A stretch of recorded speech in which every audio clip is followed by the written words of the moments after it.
Jeudi dernier, les élus du boulevard Vauban ont trouvé un consensus. Ils ont adopté le cadre général de la controversée réforme du RUAM. Quels sont les changements attendus?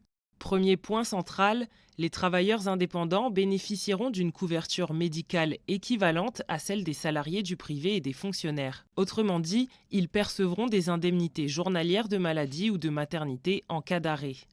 Pour rendre cette mesure possible, le texte initial prévoyait une homogénéisation des taux de cotisation à 13,5%. Cette harmonisation sera revue à la baisse pour certains travailleurs indépendants, notamment pour les 17 000 patentés qui gagnent moins de 2 salaires minimum garantis par mois, soit moins de 330 000 francs mensuels bruts. Leur taux de cotisation pourrait être fixé à 7%. Ces taux seront définis ultérieurement dans une délibération prévue avant le 31 décembre pour une mise en vigueur le 1er janvier 2024.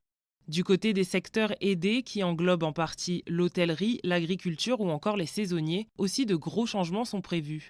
Ils ne bénéficieront plus d'un abattement de 75% des charges patronales et salariales. Celui-ci sera uniquement appliqué aux salaires inférieurs à 330 000 francs par mois.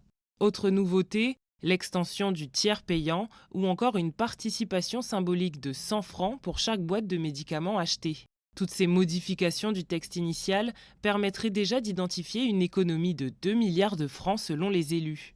Pour rappel, la dette du RUAM s'élève au moins à 26 milliards de francs avec un déficit structurel évalué entre 10 à 14 milliards par an.